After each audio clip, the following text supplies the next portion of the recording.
Bienvenidos a Álava Legal, el programa que protege tus derechos. Bienvenidos a un nuevo episodio de Álava Legal. El día de hoy tenemos un tema súper importante para todos los empleadores y los pequeños emprendedores que recién están comenzando a tener sus empresas, pues no las típicas startups. El día de hoy tengo un invitado muy especial, el abogado Francisco Villegas, el cual es especialista en propiedad intelectual. El día de hoy vamos a ver cómo podemos registrar marcas, cómo podemos proteger los software de las empresas, que son muy importantes para que luego no tengamos inconvenientes, ¿no? Como robo de marcas, etc. Francisco, bienvenido a Álava Legal.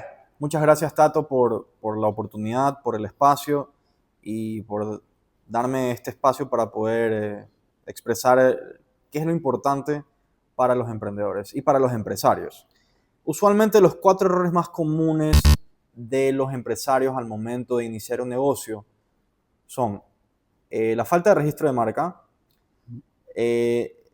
la incorrecta forma de documentar la titularidad de los derechos de autor sobre una obra, cuando participan colaboradores, cuando participan socios, la cesión de estos derechos y el secreto empresarial, la forma en que no deben de ejecutar o más bien malas prácticas con respecto al secreto empresarial. Para empezar, comencemos con el registro de las marcas. ¿Cómo un empleador puede hacer el procedimiento de este registro? Ok, el registro de la marca, de acuerdo a la normativa, es un sistema atributivo. ¿Qué significa sistema atributivo?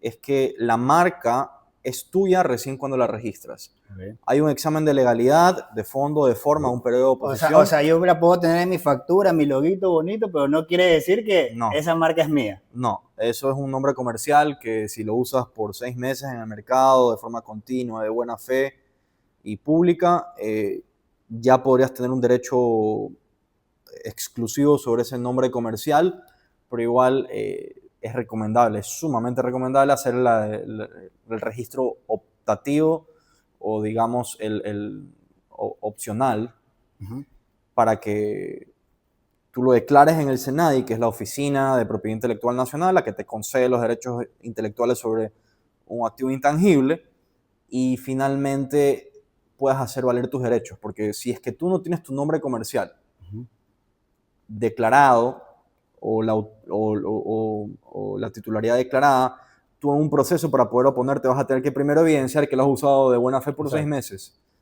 porque no tienes un título administrativo que te avale que eso es tuyo. O sea, probarlo va a ser complicado. Probarlo va a ser complicado. Entonces, siempre digamos, dentro del eje del primer error del empresario, que es proteger tu signo distintivo, es, por más que sea nombre comercial o sea marca, tienes que registrarlo. Entonces, volvamos a cómo funciona esto. Tiene que haber una búsqueda fonética, que no es otra cosa que una búsqueda o una consulta a la base de datos oficial del SENADI para verificar si es que la marca que tú pretendes registrar, el nombre que tú pretendes registrar ya está tomado por un tercero o no.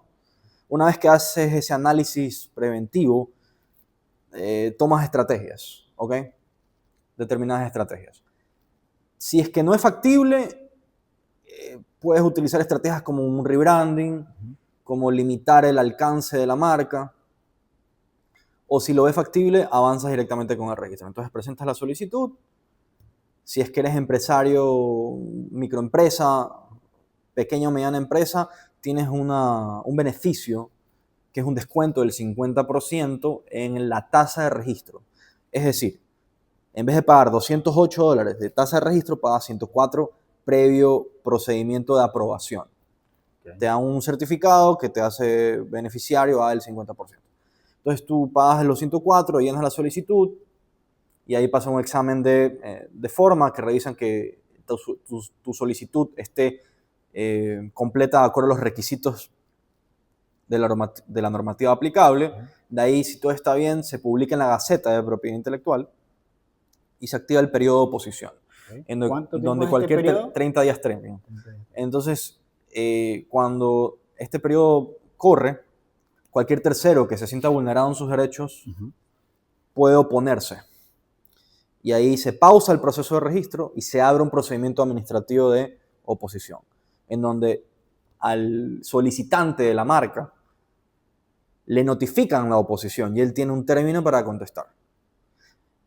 contesta y ahí hay una resolución que te concede la oposición o te niega la oposición. ¿Ya? Okay. Si te niegan la oposición, si al opositor le niegan la oposición, valga la redundancia, Entonces, estamos bien. estamos bien, continúa el trámite y ahí mismo te conceden la marca. Perfecto. Pero si le niegan la oposición al opositor, él tiene otro recurso de apelación a nivel administrativo. Ah, ok, claro. Que eso se maneja Normalmente ante... hasta 2 instancias hay. ¿Cuántas Claro, instancias hay en el Senado? Ahí hay dos. O sea, no es instancia, sino es otro recurso más. Otro recurso más. Pero ahí lo interesante es que ya lo maneja, digamos, es otra autoridad dentro del organigrama institucional del Senado que se llama órgano colegiado de derechos intelectuales, el OCSDI. Okay. Entonces el OCSDI es el que resuelve ese recurso de apelación a nivel administrativo. ¿Ya? Ahora, ya con esa resolución, digamos, la primera resolución, ya el opositor toma la decisión si irse por el contencioso administrativo o seguir por la sede administrativa. Eso ya es cuestión de eso responde a una estrategia personal legal del abogado del opositor, ¿no? Entonces, ¿Qué sería lo recomendable aquí? Ir al contencioso para que tenga más tiempo. Lo que decía Jorge Zavala, Jorge Zavala Egas, que era un gran administrativista y un gran penalista también, decía que mejor es agotar todas las instancias administrativas para generar antecedentes. Y luego, ya te vas con todos estos elementos de prueba, te vas a la parte contenciosa administrativa, vas a tener un caso más sólido. Eso es lo que él sugiere. No, y es lo más recomendable. Y creo que no solo en la parte del Senado, y también en la parte laboral, siempre agotar las instancias del Ministerio de Trabajo. En el tema de vistos buenos y toda la cuestión. Sí. En el tema del IES también, las resoluciones, agotar las comisiones provinciales, las nacionales, y luego, como tú dices, irnos al contencioso. Exactamente. Pues, ¿no? Entonces, digamos que se resuelve la oposición en favor del solicitante, o sea, en favor de quien pretende registrar su marca. De ahí viene un examen de fondo o examen de registrabilidad. En este examen de fondo o registrabilidad, a pesar que digamos que no haya habido una oposición, el funcionario encargado de revisar esto tiene la obligación de tanto revisar las prohibiciones absolutas o las prohibiciones relativas en el registro de marca. Las prohibiciones absolutas son que la marca no sea descriptiva, que la marca no altere el orden público, la moral y las buenas costumbres, que no copie, digamos, vulgarmente dicho, una denominación de origen o una indicación geográfica, que no vaya en contra de la competencia desleal, etc. Entonces, y aparte, las prohibiciones relativas. ¿Cuáles son las relativas? Las que atentan los derechos de terceros. Entonces, tú cuando ves la motivación de una resolución que te concede el registro de marca en determinada clase NISA, siempre te va a citar, por motivación, te va a citar el Acuerdo de Cartagena 486, que es un acuerdo, digamos, un tratado internacional, te va a citar la normativa local y te va a decir que verificados los antecedentes del Senado. O sea, que también revisa si es que hay marcas similares. O idénticas, a pesar de que no hay oposición, es obligación de ellos. Y él lo motiva de esa manera. Te cita las prohibiciones relativas y las prohibiciones absolutas.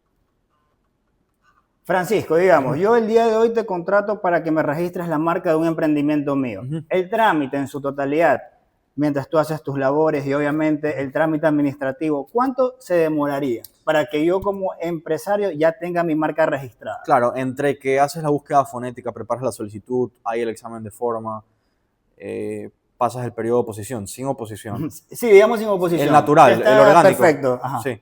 Y ahí el examen de fondo, más o menos unos 5 a 6 meses. 5 o 6 meses sí, aproximadamente. Aproximadamente. Ahora, si tienes oposición, sí te demoras un añito más o menos.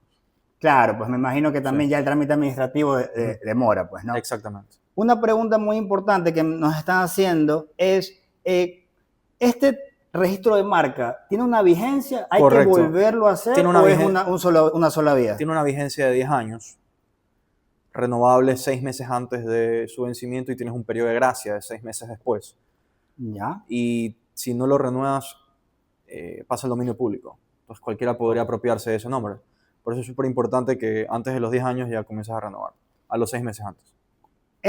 O sea, ¿el SENADI de alguna forma te avisa? No, el abogado. Es algo del abogado de la empresa que tiene que estar pendiente de... Claro. ¿Sabes que pasan los 10 años? No necesariamente el abogado tiene que hacerlo, pero por una cuestión de marketing, los abogados, para poder captar el honorario de renovación, le hacen acuerdo a sus clientes 6 meses antes de que su marca está próxima a expirar. Exacto. Es un tema eso responde a un tema de marketing o comercial. Claro, sí, totalmente, de acuerdo. Entonces serían 10 años, ¿no? 10 años. La vigencia. Perfecto. Uno de los errores más comunes es pensar que si un diseñador o programador crea algo para tu empresa, automáticamente la empresa es dueña. Eso pasa mucho. Pasa mucho. Que yo puedo contratarte a ti, Francisco, como programador, y yo como empresa siento que ya ese programa es mío. ¿Es así o estamos equivocados? No, estás en lo correcto, en el sentido que es una de las equivocaciones más comunes de los empresarios al momento de contratar los servicios de un programador. ¿En qué sentido? El artículo 115 del Código Orgánico de Economía Social de los Conocimientos, Creatividad e Innovación es muy claro al decir que cuando existe una obra por encargo o una obra bajo relación de dependencia, salvo pacto en contrario, se presume que el titular es el autor, es decir, el programador o el empleado o el colaborador bajo relación de dependencia que ha hecho la obra original. Entonces, ¿qué es lo que tú tienes que hacer? Y esos son el segundo y el tercer problema más común, que es justamente no documentar debidamente la titularidad de una obra y la cesión de los derechos. Entonces, lo que tienes que hacer primero es, al momento de contratarlo, ya sea bajo una relación laboral o una relación civil, es hacer firmar un contrato. En ese contrato lo que tienes que decir es que él le estás encargando parte de su trabajo en función de la línea que sea, laboral o civil, que él va a ser contratado para hacer software, se va a ser contratado para desarrollar determinada obra.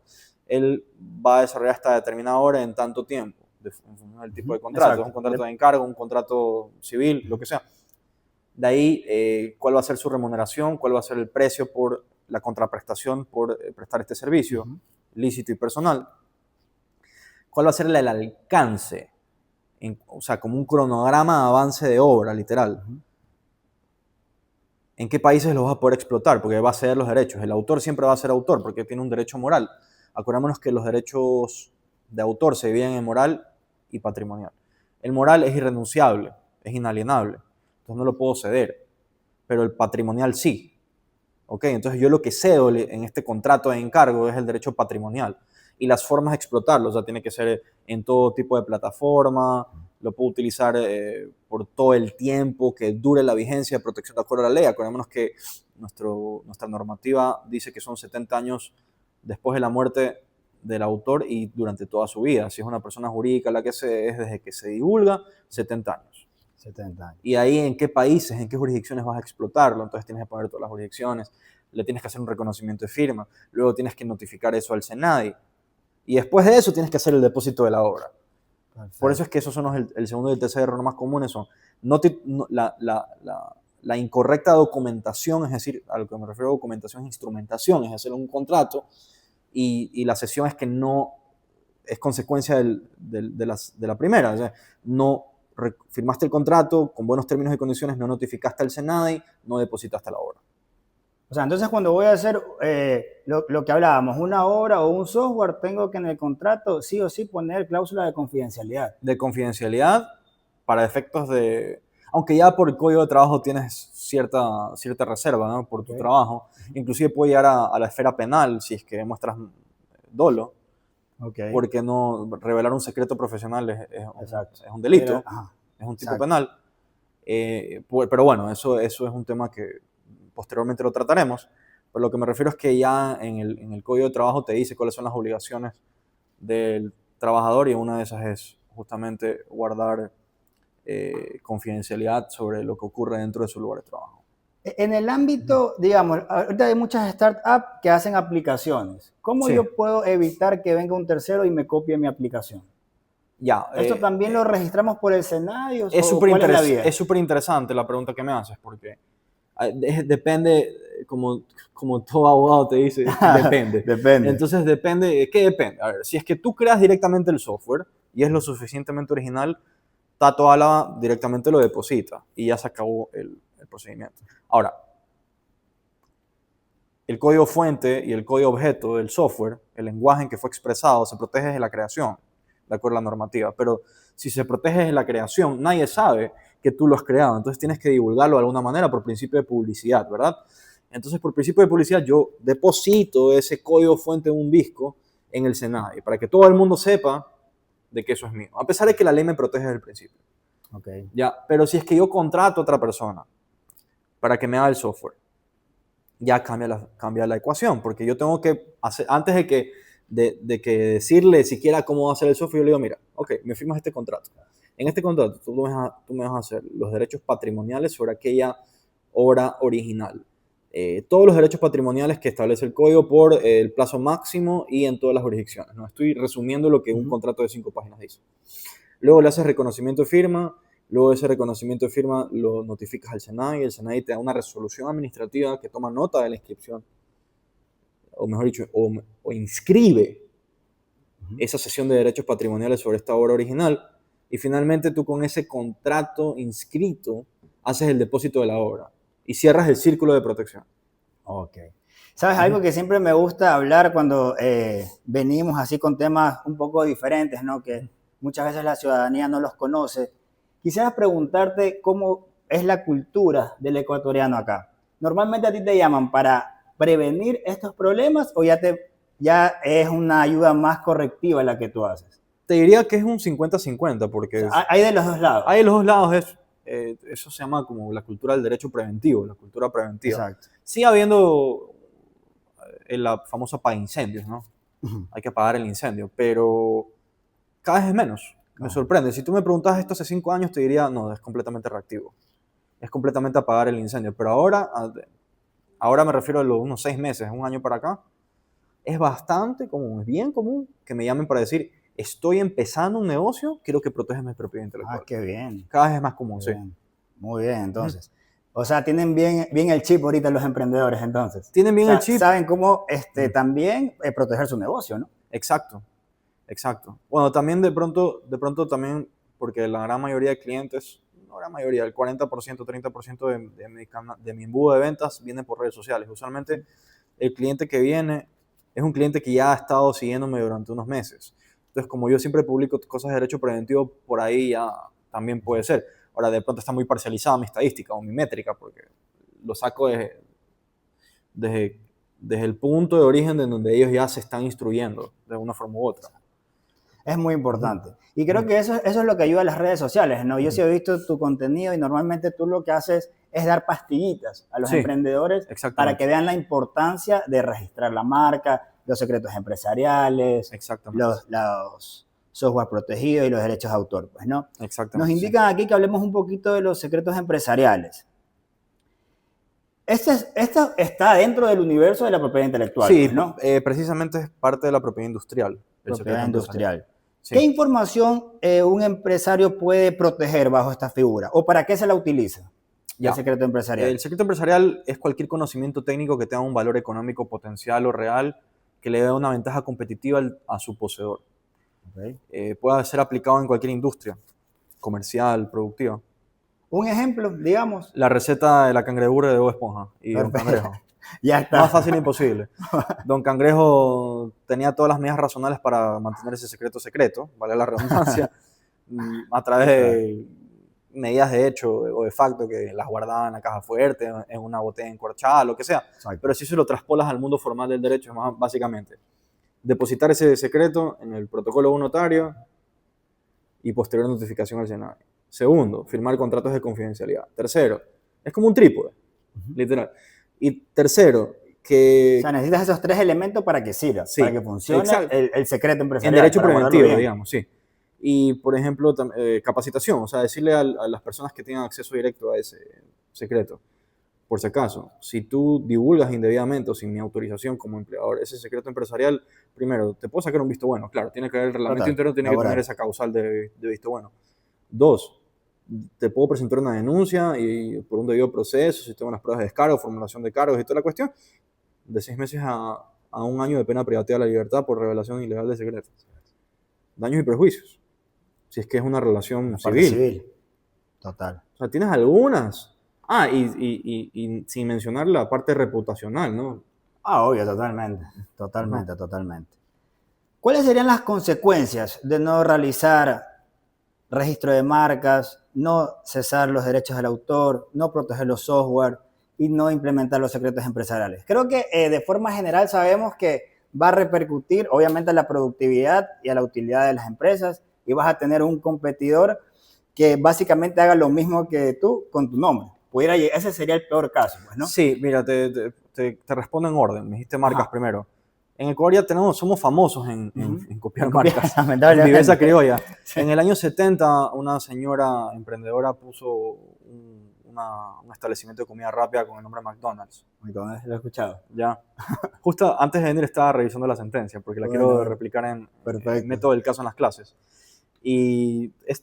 Fue primera instancia, llegó a segunda instancia, después a través de una casación llegó a la Corte Suprema, me parece que es casación, y la Corte Suprema consultó al Tribunal de la Comunidad Andina de Naciones. O sea, y al final entiendo, porque justamente estaba en esa parte del estudio que no la llegué a concretar, pero entiendo que eso ya se ejecutó y por daños y perjuicios le cobraron una indemnización de $325,000. Ya, entonces nosotros somos expertos en videosecurity. Entonces primero, como la marca es tuya, recién cuando la registras, regístrala. Ajá. Y si te quieres apropiar indebidamente de un nombre, ahorita ya hay, digamos, términos en las normas que protegen la competencia desleal. Entonces hay una disposición, una prohibición absoluta que te dice que una disposición jurídica en nuestra normativa local que te dice que si tú pretendes registrar un nombre que atenta contra la competencia desleal o va en contra de la competencia leal, te lo van a negar y se lo declara como una solicitud de registro de mala fe. Ya ha pasado, una persona en Quito intentó registrar... Siempre y cuando sea una marca notoria. No. Puede Puede ser una marca común. Porque hay una marca de juguetes que se llama Cruzelings, que también la intentó registrar un tercero que no tiene ningún tipo de relación y el SENAI se lo negó.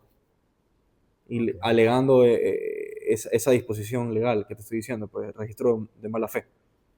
Claro. De ahí en el tema, eso fue en el tema de marcas. En el tema de secreto empresarial también ha habido casos documentados en la Superintendencia de Poder Económico, ex Superintendencia de Control del Poder de Mercado, que te dice que hubo unos trabajadores que antes de la Ley Orgánica de Protección de Datos Personales, en el año 2008, 2015, eran unos vendedores de carros que se fueron a trabajar con la competencia y se llevaron la lista de clientes y la lista de proveedores.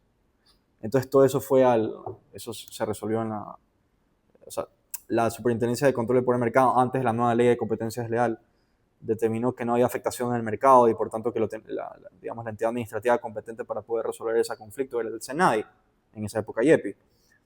Pero es un antecedente, digamos, casuístico que dice que sí, en efecto, los secretos empresariales se pudieron haber... Existió una pugna entre poseedores de secretos empresariales. Perfecto. Nos escribe Belén Rivera. Nos indica qué vacíos normativos existen en la legislación ecuatoriana respecto a la propiedad intelectual. Dice que es para su tesis. Dígale que ya conversamos sobre eso. Ya está en mi clase de titulación 1. Ya han conversado contigo, Belén, por favor. Ya debería es saberlo. La tercera vez que te lo dice. No, mentira. A ver, un poco... Igual para que también la audiencia que nos está escuchando no. sepa más o menos si existe algún vacío legal. Por supuesto. O tú como conocedor de la materia, ¿qué acción correctiva o cómo tú reformarías la legislación actual? Es para el público ya. Dice. Okay. No, estamos molestando con Tato. A ver, sí, en efecto existe una normativa, existe un vacío normativo en donde te dice que exclusivamente las personas de carne y hueso, las personas naturales pueden ser titulares de derechos de autor. Y ha habido casuística en Estados Unidos a través de la Corte Suprema que te dice que una computadora o una inteligencia artificial o un algoritmo complejo no puede ser titular de derechos. Lo que sí pasa es que de unas directrices la Corte Suprema estadounidense. Y la Corte Suprema estadounidense lo que te dice es que mientras haya un sustancial aporte creativo por parte de un ser humano a través del comando o a través del prompt, esa obra podría ser sujeta a protección de derechos de autor, pero el titular de ese derecho de autor sería la persona de carne y hueso que hizo el prompt o el comando a través de la inteligencia artificial. Esa es una teoría. La otra teoría te dice que, muy futurista e irreal, es que el titular el dueño del software, que es la inteligencia artificial, termina siendo dueño de la obra creada por derecho de autor. No estoy de acuerdo con eso. Por supuesto. Es muy descabellado, da mucha inseguridad jurídica. Y ahí te dice que no, es imposible que elevar a calidad de sujeto de derecho a una inteligencia artificial. La inteligencia artificial es un objeto de derecho, claramente.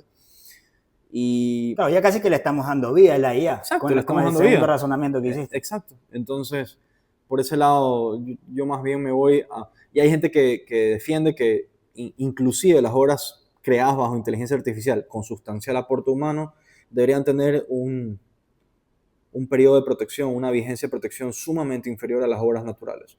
es decir, a las obras del 70 años, sino más bien unos 2 años, 3 años. Perfecto. Ahí están haciendo otra pregunta. Creo que pregúntale al abogado, ¿cuál es la diferencia entre propiedad industrial y derecho de autor? La propiedad industrial protege las creaciones de la mente, básicamente patentes, marcas, nombre comercial, lema comercial, secreto empresarial, modelo de utilidad, esquema de trazado, diseño industrial. Y los derechos de autor son básicamente, es otra clasificación que son obras literarias, obras científicas, escritas.